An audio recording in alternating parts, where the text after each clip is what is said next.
Hi mga kapastol! For today's video, i-share namin sa inyo ang ilan sa mga dahilan ng pagkawala ng mga alaga naming kambing.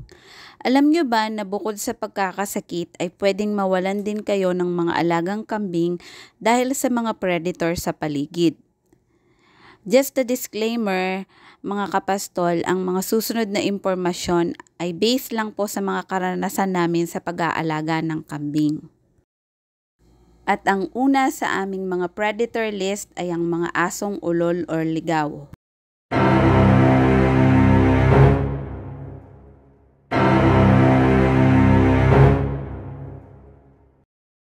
Sa taong ito mga kapastol, 4 na ang kambing namin na inaatake ng mga ligaw na aso. 3 ang nag-survive and 1 po yung napatay. Ang mga kambing po kasi namin, mga kapastol, ay nanginginain sa bukid. Kaya kapag wala silang bantay ay inaatake sila at kinakagat at pinagtutulungan ng mga ligaw na aso.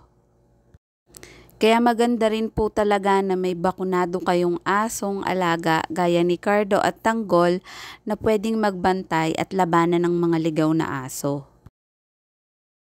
Heto po sila mga kapastol, kakatapos lang po nilang makipaglaban sa 5 ligaw na aso na umatake na naman sa mga kambing kanina.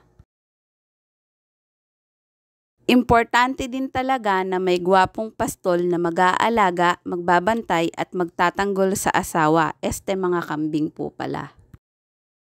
Yun lang po mga kapastol, salamat sa panunood at alam nyo na, araw-araw sipag lang.